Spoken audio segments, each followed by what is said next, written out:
I'm glad you're all here. I hope I didn't spook anyone. You see, I'm the spirit of the Dove Block building. I'm 147 years old, and I've lived here the entire time. I've been all sorts of things over all these years. I've seen and been anything you can imagine. And my insides have been split up into all sorts of places.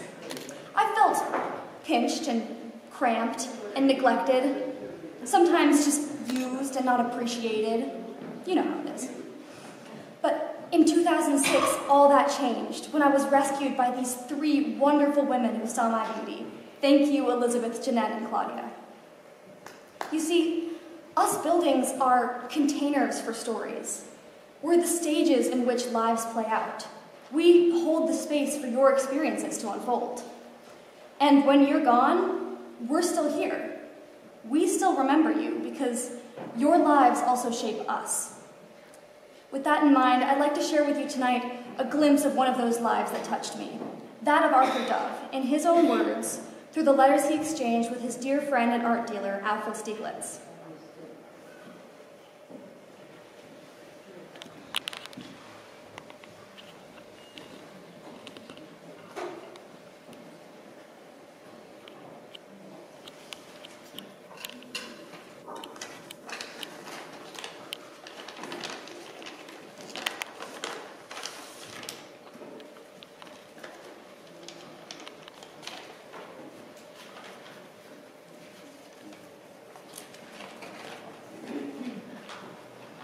Westport, Connecticut, October 19, 1914.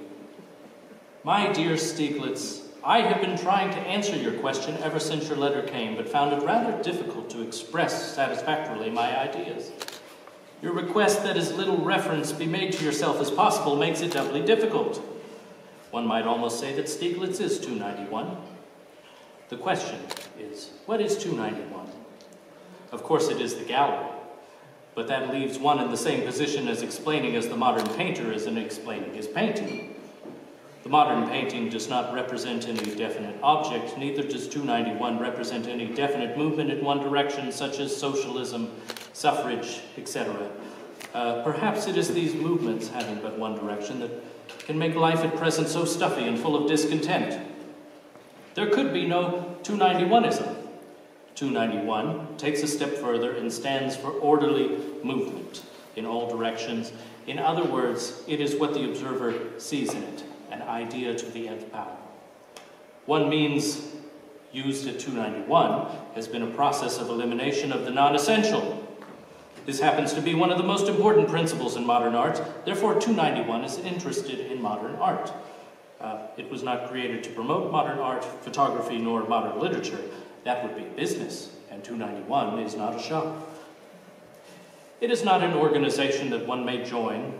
One either belongs or does not. It has grown and outgrown in order to grow. It grew because there was a need for such place, yet it is not a place. Not being a movement, it moves, so do racehorses. In some people there are all sorts of sports, but no betting. It is more interesting to find than to win. That seems to be 291. Or is it Stieglitz? This is as little reference to you as I can seem to make. With best wishes for the new year, as ever, Arthur G. Dove.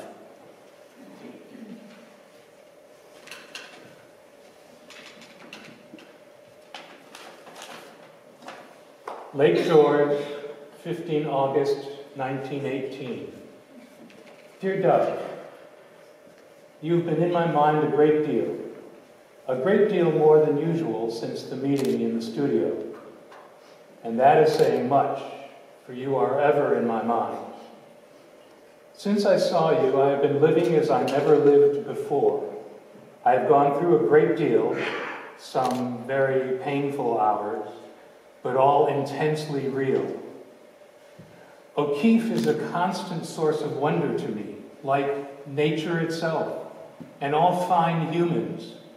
And there are some, I know some, and every moment I am full of gratefulness that I am a great fortunate. O'Keefe and I are one in a real sense. The family like her hugely, and we are as free as 291, the real 291. Everyone laughs at us.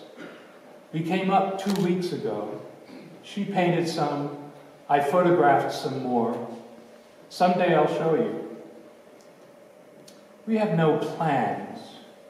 Every moment is a happy eternity. And sometimes, rarely, the moment is of intensest pain. But even that turns into a great glory.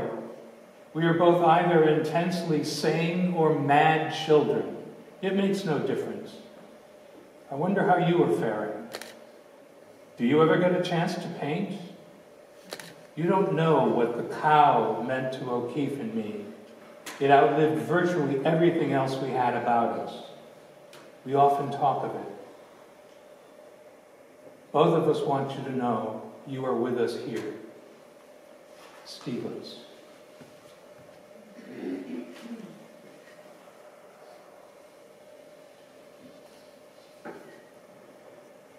Lake George, 7 August 1922. Dear Dove, Georgia has not done much so far.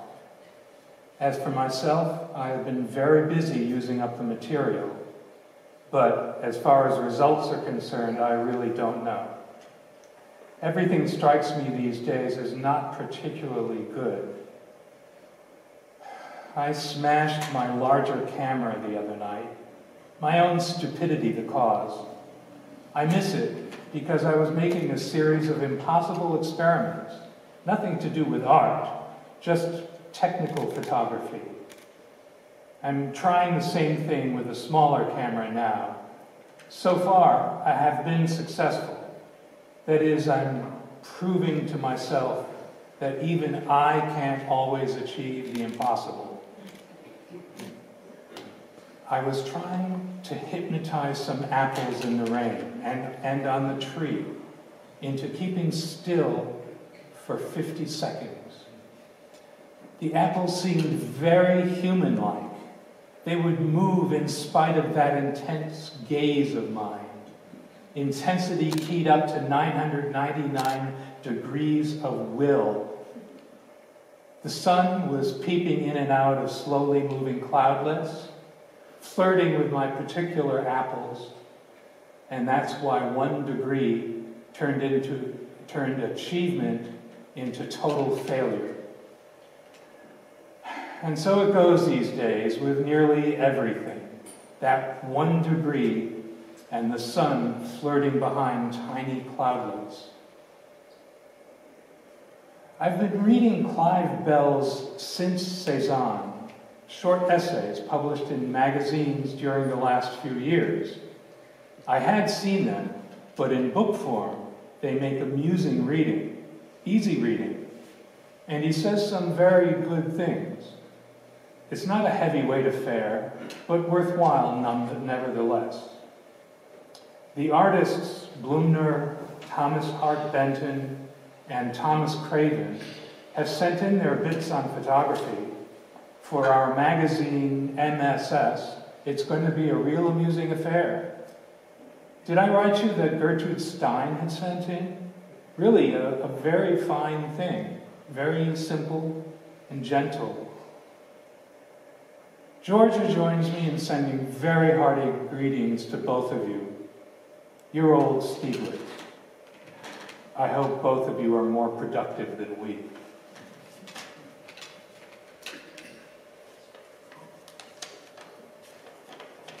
New York City, August 21st, 1922. Dear Stieglitz, this is a very fine, clear-cut day, and life seems to be getting more that way for both of us. My wife Reds has been painting, and I have not been sparing myself on illustrations. It has been our best month so far, plenty of work and some ahead. I'm trying to make September a painting month if possible. Mother is still hopeless. I'm writing today in a last effort to make her see things more clearly. It takes so much energy that might be used otherwise. Suppose it is the same desire you speak of to achieve the impossible that keeps me to trying to make the blind see. Mrs. Torr, Red's mother, has written us some very nice letters lately after talks with a very pro-us sister. There are still goings-on in Westport proper, which is still at war with Westport improper, and Westport is not the only place. Our best to you both. As ever, Dove.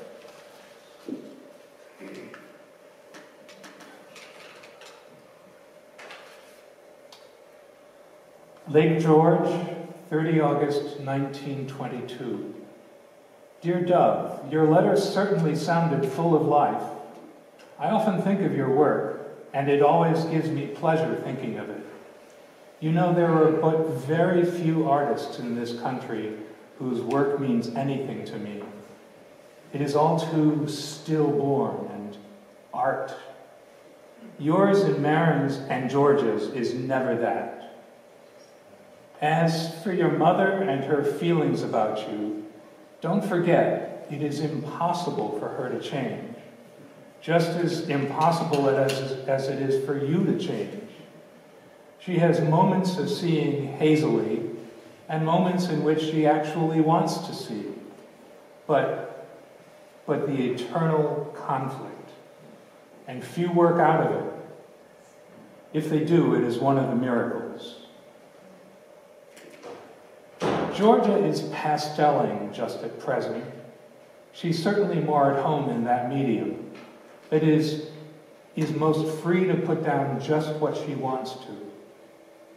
She's feeling fine.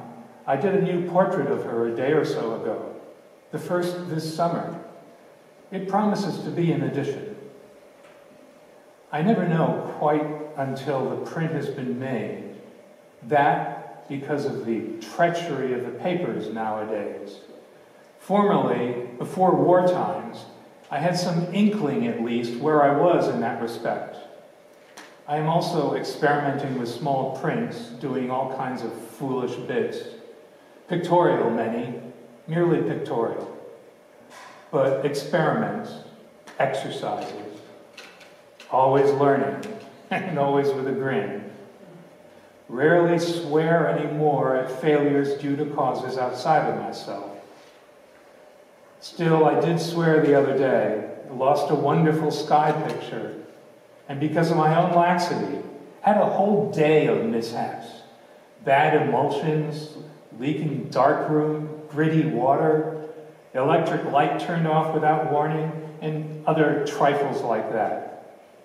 There's no news, and just as little gossip. We both send our bestest to both of you. I'd be curious to see what the lady has done. Your old Stieglitz.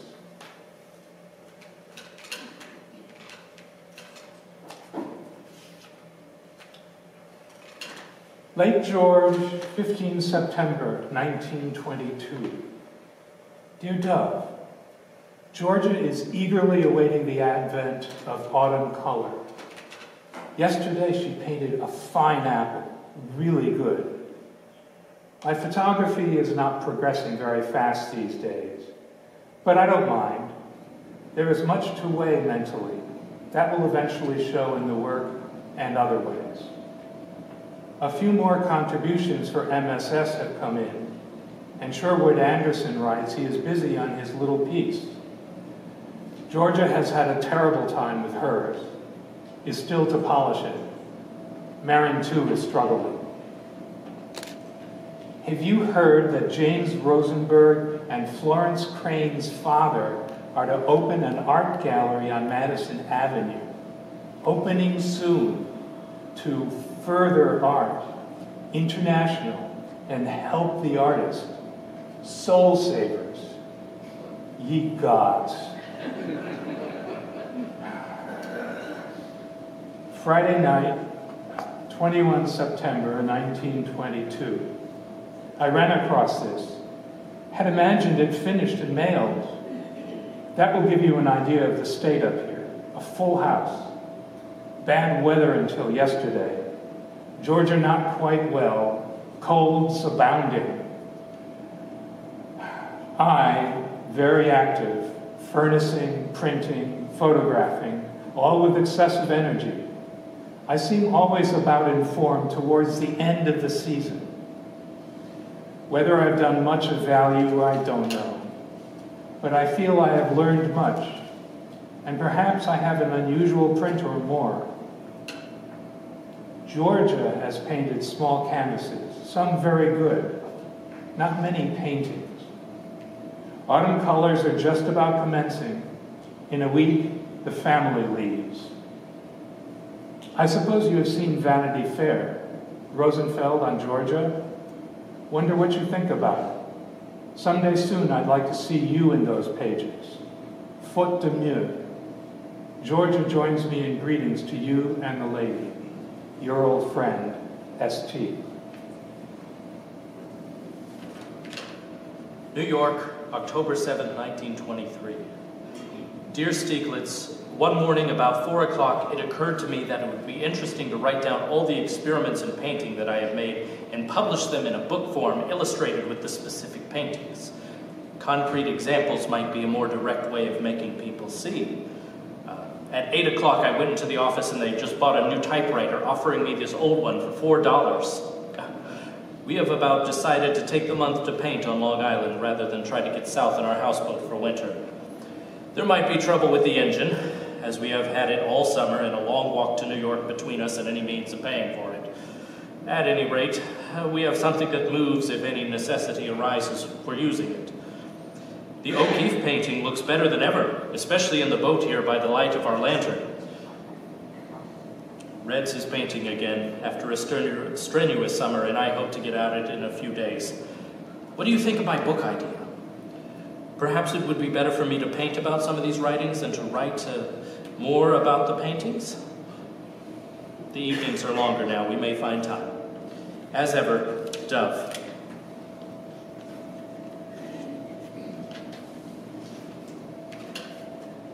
Lake George, 9 October 1923. Dear Dove, great, you must do the book. Just the thing needed, and you are the only one who can do it. I see no one else. It is essential. There will be many books, good, bad, and worse, on modern art. None will help bring about the clarity yours would. In Europe, artists write to enlighten. Why not here?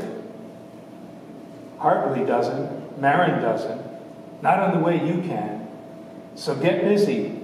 For quite a while I have been hoping for just that to happen. It does not need to be a big book. And a publisher can readily be found.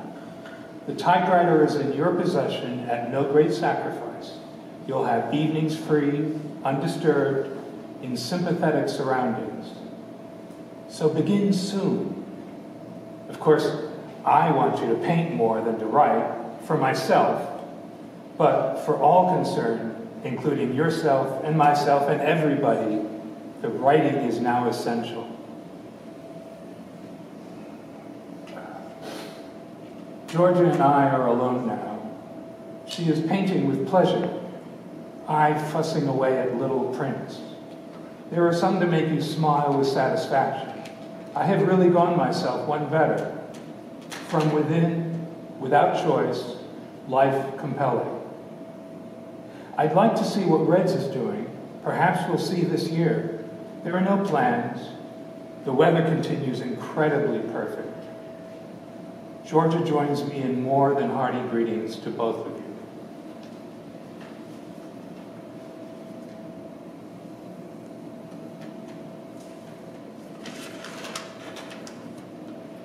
A poem for Seven Americans catalog, February 1925. A way to look at things. We have not yet made shoes that fit like sand, nor clothes that fit like water, nor thoughts that fit like air. There is much to be done. Works of nature and abstract, they do not lean on other things for meaning. The seagull is not like the sea, nor the sun like the moon. The sun draws water from the sea. The clouds are not like either one. They do not keep one form forever. That the mountainside looks like a face is accidental.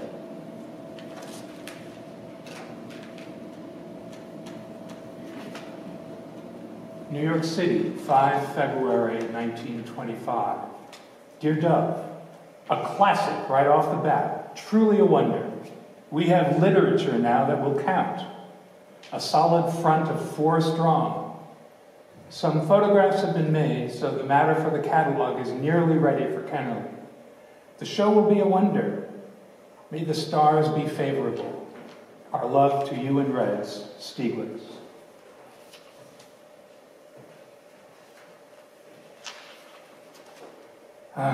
Lake George, 24 July 1927.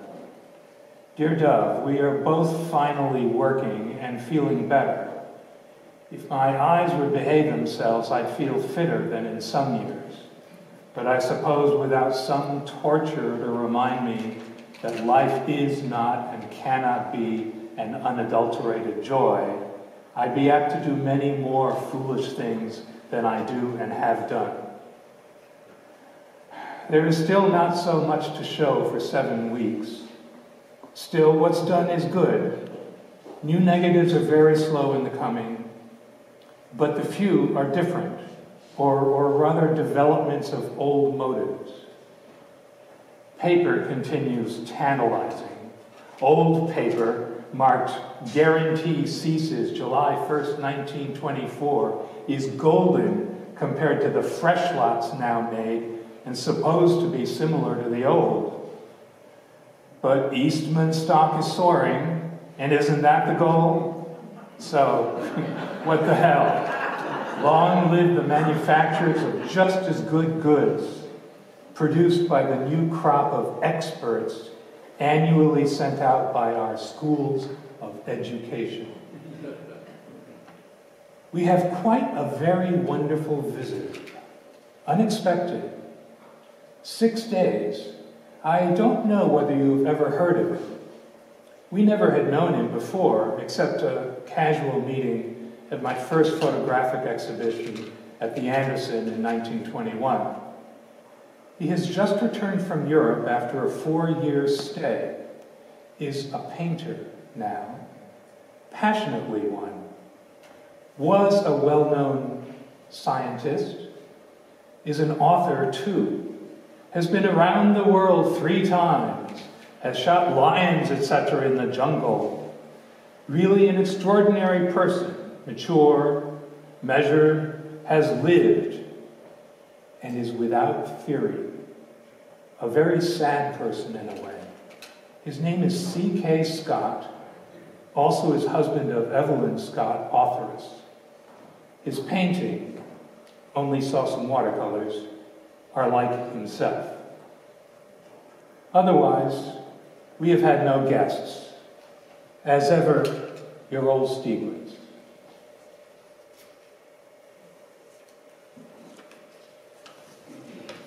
Halesite, November 25th, 1927. Dear Stieglitz, here's the idea I've read to you over the phone. If you and Georgia can suggest any simplification, please do. You spoke of writing Duncan Phillips, the art collector. What do you think of the following? Dear Mr. Phillips, there will be a book enclosed which may be useful to you apropos of our correspondence of a while ago. It may be useful anyways as it has to me. You may already have it. Knowing that you were interested in my painting, I am sending also a line to the most recent. If you care to see them, I can meet you in the gallery alone if you prefer. You may enjoy them, and I should be much pleased to have you. Be perfectly free to say what you feel, as this is entirely a belief in our future which is concerned with time only. If that could be eliminated, we should know everything. Very truly yours. Aren't words the devil? I should enclose a book, talks how to paint permanent pictures. Speaking of matte varnishes, about which he is so concerned in the connection with the Golden Storm. Hope you will like an idea. It was condensed from a sheet of 6 feet in length. Reds is writing, Georgia. That was fine of her. Reds understood. We are all working for the same things. Love to you both. Dove.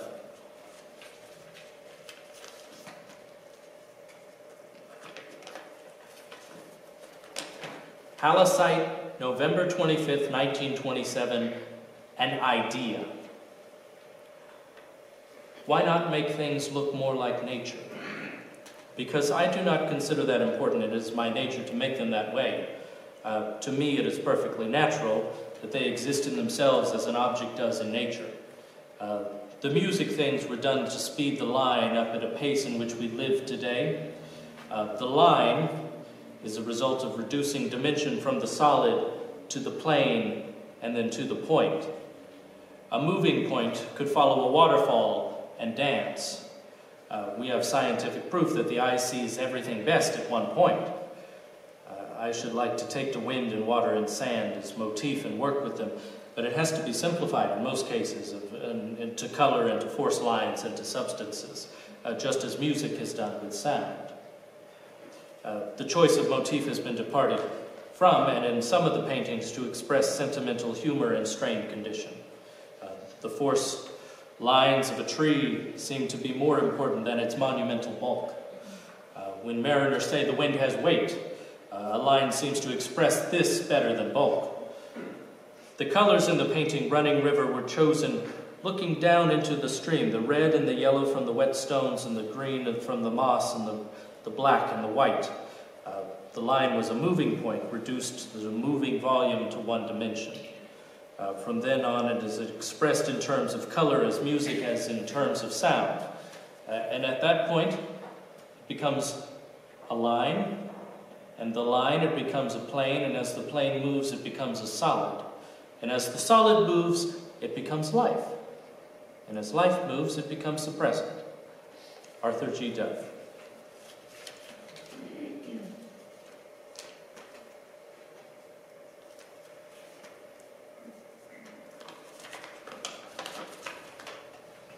Noroton, Connecticut, March 31st, April 3rd, 1929. Dear Stieglitz in Georgia, just telephoned the gallery and Paul Strand tells me you were home with a cold.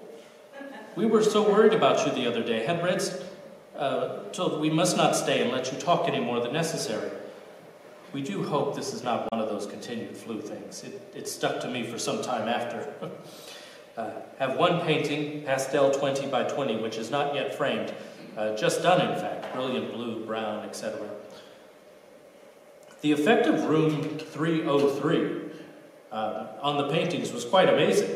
Red tree and sun is twice the size of 303 as it was here, and silver sun about 3/4. The reaching waves about half as it to here. Seagulls were about 5-to-1 in that house Halicite where it was done. In distraction, a 1-to-1. Of course, the room is high, superbly so in spirit. Think I shall use outdoors as a studio this year to be sure that the ceiling is high enough. Could see by the polished nickel and perfection on the cars on the way home how true you were in saying that the tendency of today is classic and that I was going against it. But the truth is that I am probably trying to do it in a harder way. Seems always to take the hardest way to do things. Still feel a certain strain in trying to produce when I can see my things there. I hope that will disappear this year. Cannot call it an absence of protections, because if it had been for your tenacity, these so-called children might have had no age and be stillborn in the mind. As we left the gallery, Red said to me, "He is the greatest man I have ever known." Do not usually carry tales, but thought this was worthwhile carrying. As ever, Dove.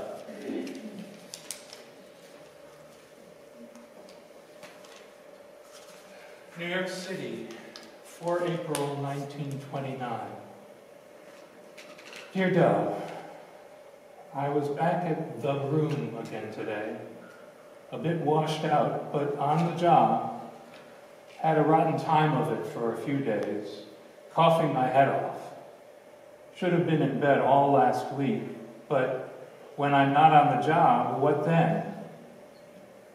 Your announcements will be out tomorrow. Delayed a day, but still in time. Your show will look fine. I'm looking forward to it. When I remarked that you were moving contra stream, I didn't wish to infer that you should follow any way but your own natural one. I did wish to say that one dare expect damned little support from picture buyers, Not that there are many coming to the room at best. With just a tiny bit of luck, you might find a few admirers who will back up their admiration. But I know nothing, and I am a poor prophet these days. I do like your work and your spirit, and I'll do my best. I can't fight as hard as formerly, but if anything, I'm more determined. Maybe wiser that way. Again, I don't know. The room will look very alive. Fighting Marin's battle has been relatively simple. He is a much simpler person than you are. That is, his life less complicated. And as for Georgia, fighting for her has been still easier. Fighting for Hartley has been nearly an impossible job. This all means nothing. At best, it's all a most difficult problem. But that's why it's so fascinating. To win is next to impossible, but to keep going is possible, and itself quite a triumph, which doesn't mean a success. So Reds thinks I'm the greatest she has ever met. I guess she doesn't know so many people. Maybe she means I have an endless stamina. That is true. Your old Stieglitz.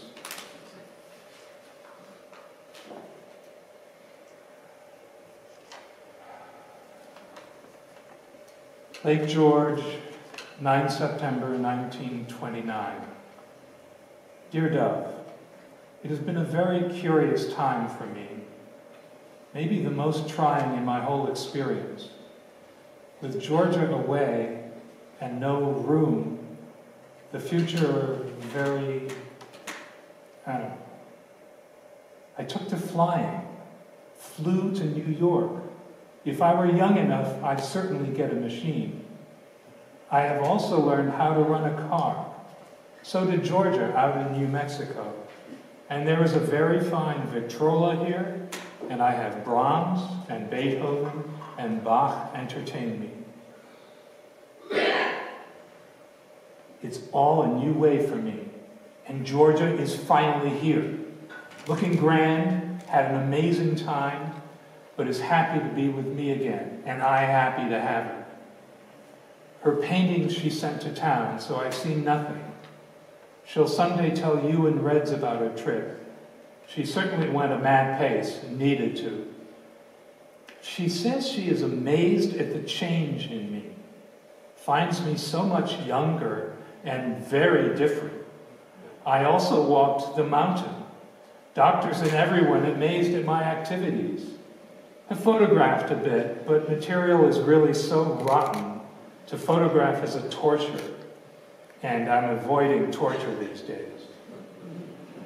I came up here, spent several weeks burning up books and paper, negatives and prints. A wonder I didn't burn up cameras and even house and collect no insurance. Just a real cleaning up, and all without any resentment. We have no plans. I'm ready for anything. I've had very much time to cut out all theories, ideas, and ideals, and look at life very squarely, without fear of self or for self. No one has ever been more relentless towards self than I have, than I've been all summer. It is the only teacher. It does take some nerve. New York and no room. I wonder. We'll see. Our love to you both, your old AS.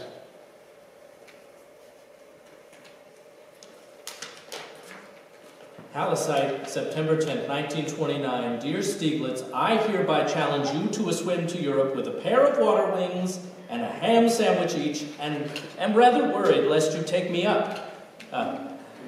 Think what you have been up to is amazing. Reds had to read your letter 3 times to be certain of it all. It is fine. We are both delighted at the contrast from last summer. Glad Georgia is so well and can drive. Suppose we shall soon be surprised to have you driving back and forth in a car. We still have that little 1925 Ford Coupe that we had in Pratt Islands. These millionaire chauffeurs drive there like such fiends that they fairly blow our little outfit off the road. The whole thing was $50, so we are now quite amphibious. Just looked in the dictionary to see that I spelled it right, and I find that our meaning is able to live on land and water. The Greek meaning is living a double life. Didn't know that Webster was so subtle. Suppose you have read the new Luxembourg to be started in the Heckscher building with Mrs. Rockefeller and Crown and Shield at the head for modern art only. Our love to you both and many congratulations on your fine good healths. As ever, Dove.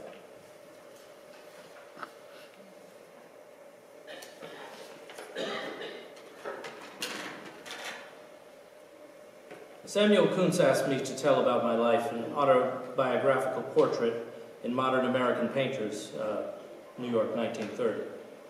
At the age of 9, I painted, studying with Newton Weatherly of Geneva, New York. I was unable to devote all of my time until like 1907, 1908 in France, when I was free for 18 months working in the country. Then back to America and discovered that it was not the time possible to live by modern art alone. Made a living by farming and illustration to support these paintings. To understand painting, one must live with it. The speed of today leaves very few times really to live with anything, even ourselves. That, too, painting has to meet. Then there was the search for a means of expression which did not depend upon representation. It should have order, size, intensity, spirit nearer to the music of the eye. If one could paint the part that goes to make the spirit of a painting and leave out all that, it just makes tons and tons of art. There would be a long period of search for something in color, which I then called the condition of light.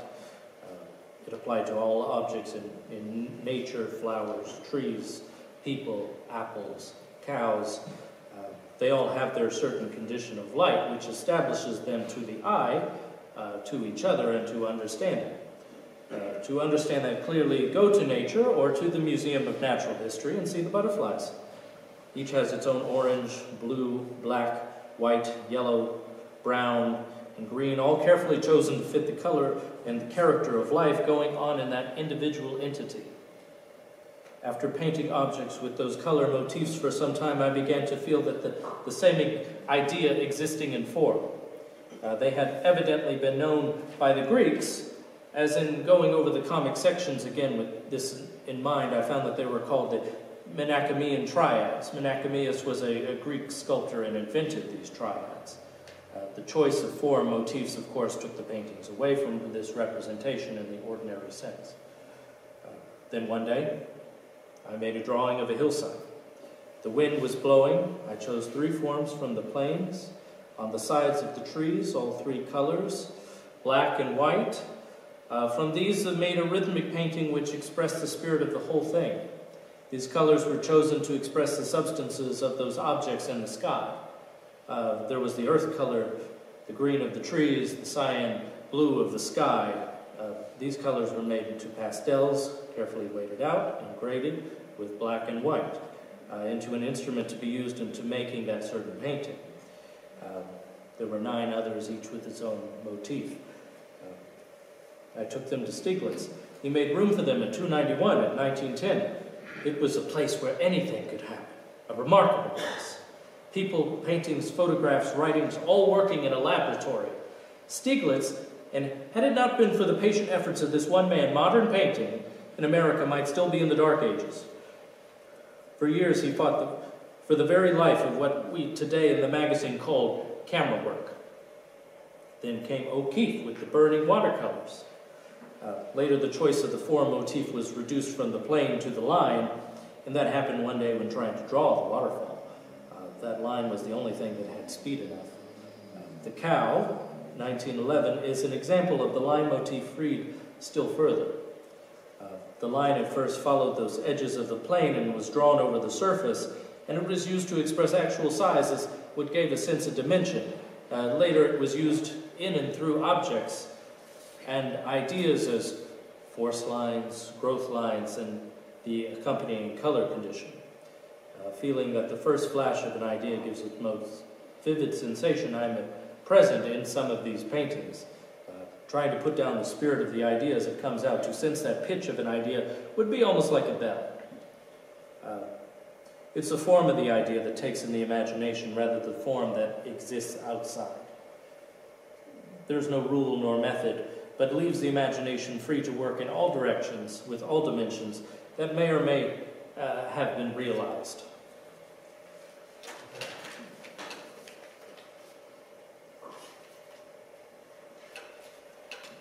New York City, 2 March 1934. My dear Dove, as for Phillips, the letters he writes to me I ignore.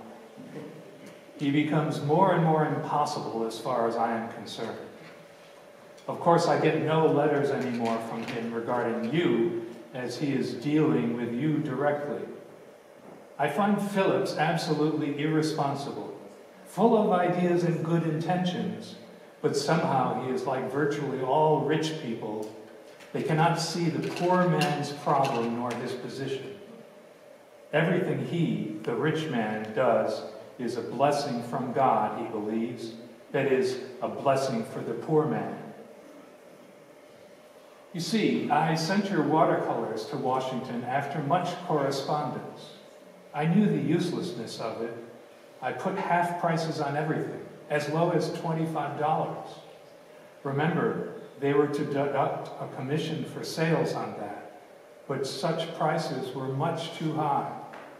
A dove was to be put on a par with a Christmas card done by some 10th rater, a discovery of Phillips. He is always discovering someone amounting to less than 0. Whom has he discovered? Not a soul. If I were to write the history of Phillips, it would be queer reading. Remember, I don't forget his very good qualities, but ye gods, one has to pay extortionately for them. He made an offer to Marin which was worse than his suggesting cutting your painting in 2. That showed up the man for one and for all time, as far as I'm concerned. All I say is look out. Try to keep your dealings with him straight if possible. But by that I mean simple. He is interested in your work, there's no question about that. But that's no reason why he should get all your paintings for nothing, or virtually nothing. As for a retrospective show of yours in Washington, what earthly good will it do you? His business is to buy your work and show what he buys. All else is waste and vanity, and you pay the price. I see by this morning's paper that the watercolor sent to the municipal has been sold. The price was $80, so you ought to get at least $60. If Phillips hadn't had that drawing, I'm sure it too would find a buyer in the municipal. It's just that sort of mix-up that is sickening. Insurance and packing and expressage get all the case, or the major part of it, as far as Phillips is concerned. Of course, he means well by all men, starting with himself, naturally. As for your New York, why not show it as is, frameless? I'll hang it that way. It will look all right and it will make a story. I have hung many O'Keeffes that way. Georgia has arrived in Bermuda. I'm glad she'll get sun. Please don't get me wrong about Phillips. I feel Phillips has done good work through me, really.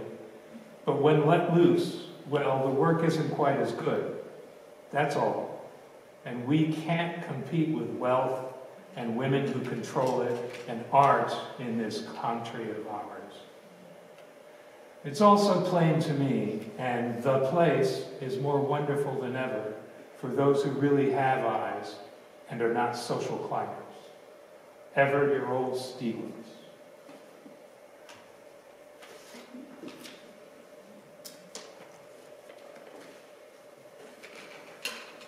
Geneva, December 9th, 1934. Dear Stieglitz, about the book, America and Alfred Stieglitz. Reds has been enjoying it so much that I have had the small chance of reading it as yet. I just haven't had a chance to get a hold of it. one or two things. They are amazing. It's a new form, revelationary. From what I have seen, you might be twins. I enjoyed sitting there with you, i.e. the book, for a few moments. Loving to love is so scarce. Loving to love something more scarce. And loving to love to be in the non-self way like the great ones. Shall I say Christ, Einstein, Stieglitz, naming my own experience. Of course, if I put them in order of time, I should have to name my friend Mr. Weatherly soonest. He knows nothing of human nature except what they have done to him. But he knows nature. If he could have done to humans what they have done to him. I want another copy of Maria Rilke's Letters to a Young Poet for Bill. It says so clearly many things that Bill should feel. You know how difficult it is to tell a child in an adverse world, and Maria really has done so beautifully. Red's made 2 lists of her paintings, and we each set down prices. We'll send them. They are amusingly coincident with her list as decided from the result. Expect people to arrange you to hang the things. If we can arrange with the people who have offered their apartment for the weekend. Elizabeth Davidson sent $25 before Christmas to apply on one of the sketches she liked. With that thoughtfulness, I want them, as before, to have a choice. George's things made me very happy. I still love that mountain one you had in the office, and that one of Marin's in the buildings. In the center, black and white with the touch of the yellow. It's about the most superb piece of control and variation of beauty I have seen. The sea things, if I have said before, creating their own sensation of space. Well, I am delighted to have known you all so well and so long. Love from both of us, Dove.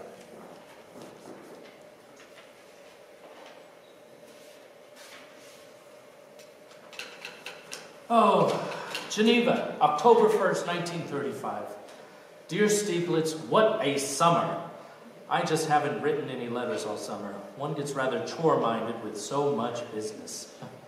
Anyways, I have over 110 watercolors all mounted and ready for frames, which are being made. Some oils going. I'm at least 2 months ahead of last year. Reds have done some beauties in tempera just recently. I'm reading every inch of Max Stoner's book.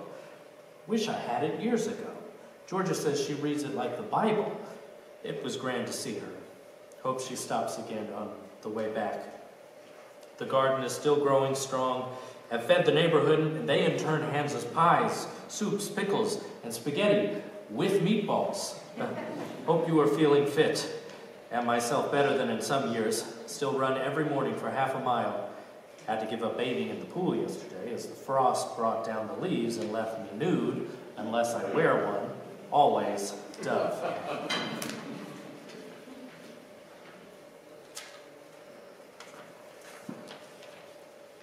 Geneva, September 3rd, 1936.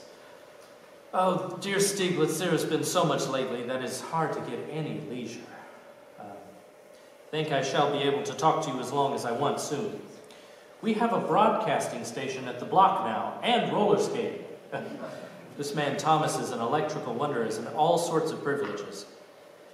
Can talk over the phone free anywhere in New York State.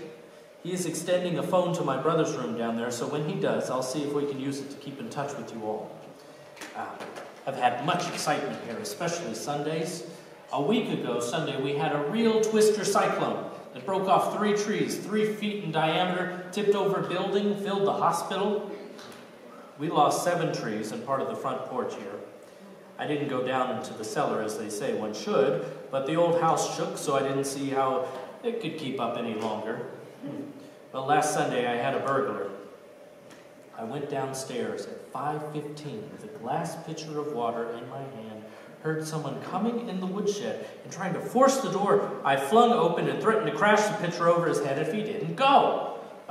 He turned round, nonchalantly lit a cigarette, and walked down the drive across the street and tried the grocery store. I phoned there, so I guess he heard it and went on. Well, we have an airplane tri-motor here for 2 days, and it seems that though a quarter of Geneva has gone up through our field, it's raining this morning, so that will probably end it. Well, they start in the morning at 30 cents, so all the kids have been fine. They get to 75 cents by dark. Have taken to rope jumping. More all-around exercise than running. Can do it in the barn instead of out in the rain and the mud. Have 80 watercolors and have started the painting. Have 22 canvases coated and a few large ones to do. Can almost live off the garden and mushrooms and fruit here now. As always, Dove.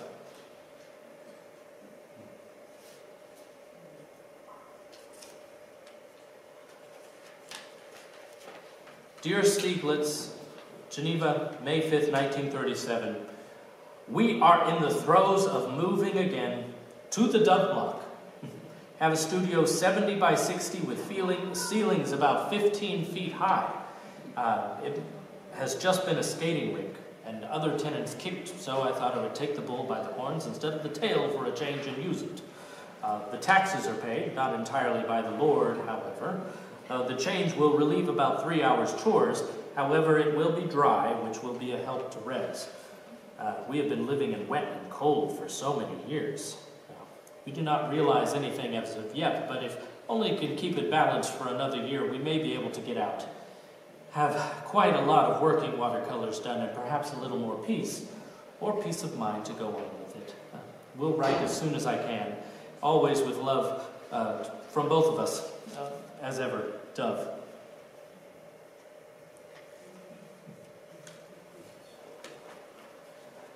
Geneva, May 17, 1937.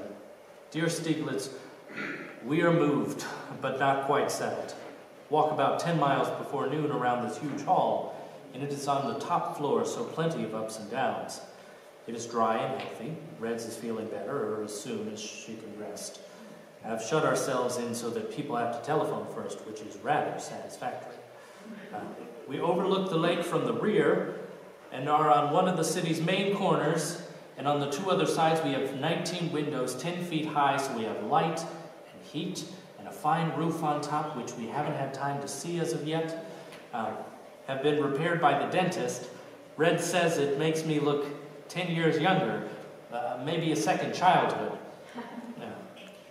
Margaret Cobb is writing for one of those magazines that goes all around the world. Wanted that very nice Einstein to contribute something to an article she is writing on my paintings. Thought Sunrise, too, is the finest modern painting she had seen. We'll find her letter soon. Much love to you, Georgia, and Einstein from us. As always, Dove. Address is just Dove Block, Geneva, New York. We have 6 or 8 deliveries a day.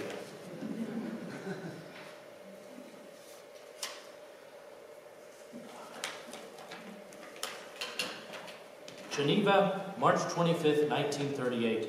Dear Stieglitz, another masterpiece sold. You are remarkable. It settles the whole situation for us, and it will get us out of Geneva. I felt it coming. But it was a complete surprise, nevertheless. I'm wondering if Phillips took Holbrook's Bridge. That was a devotional thing to my 100-year-old friend, Mr. Weatherly, whom I used from age 5 to go fishing there. And he made a prayer each year that he would go see it again. He was a painter, a naturalist, a great person, 5 feet tall or less. Bill enlarged a photograph I made of him with a homemade camera. I'll bring it down. He was like cloth and vegetables and leaves in the woods. The finest soul I have known, up to you. Well, anyway, this is a great turning point. With peace, next year I think things will march on. Maybe this strain was good. The place here is big. I wanted to see them there with you, thinking of you. Life, after all, is pretty damn swell. Love, as ever and ever, Reds and Dove.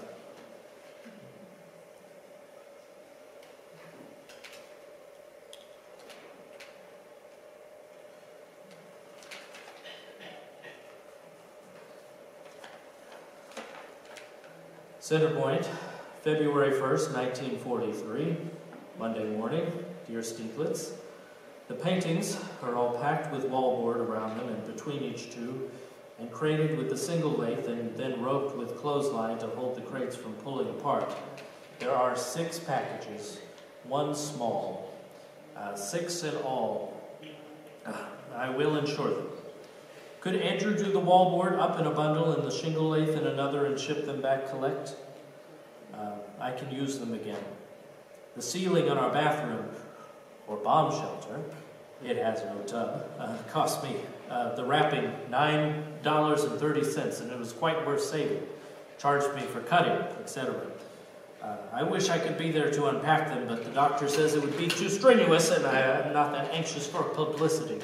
Well, I think I have found something that will help on a good fresh start or countenance for next year's work. I've done one, and it is quite rich, the smallest one, and number 22. We would better not mark not for sale. I would like to keep it, and it is done on cardboard with no ground.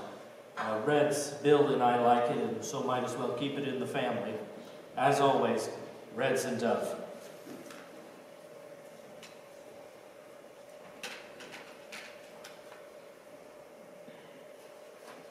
The Place, 3 February 1943.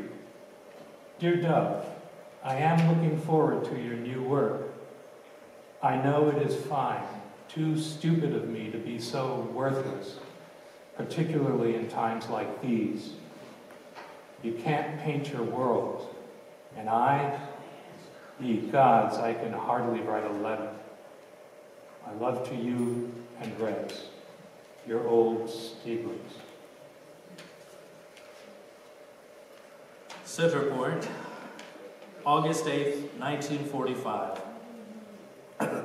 Dear Stieglitz, this has been too hot for comfort or good health.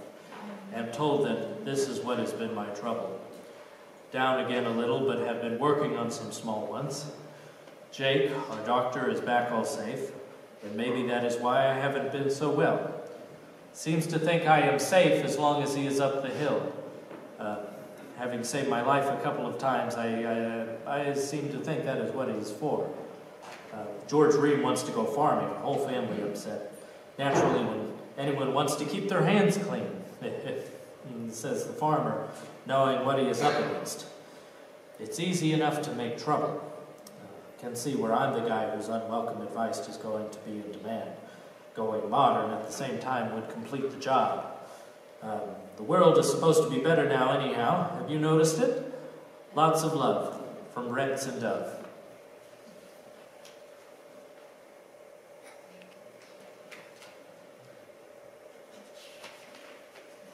Lake George, 24 August 1945. The air is good here. The food is good. Everything relatively peaceful. And yet, I'm eagerly awaiting the day I return to New York, to the freshly painted place. Habits are my long suit, and the place my longest. Your old Stieglitz.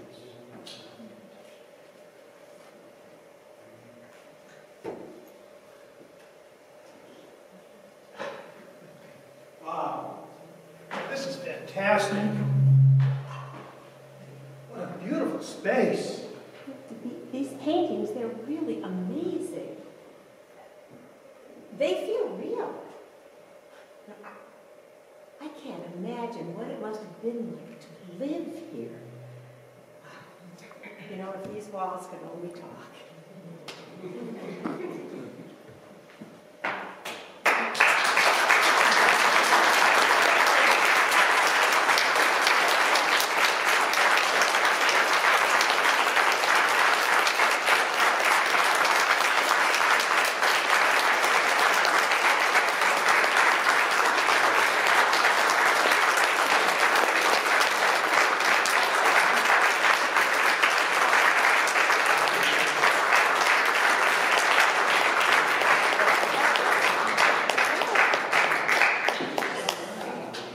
Thank you all so much for joining us this evening. Also, thanks to Magdalena Gathmann for writing this one-man play or one-act play for us. So thank you all again. Thank you to St. Peter's Arts Academy. Thank you for listening as well for joining us today in this auction. Thank you all.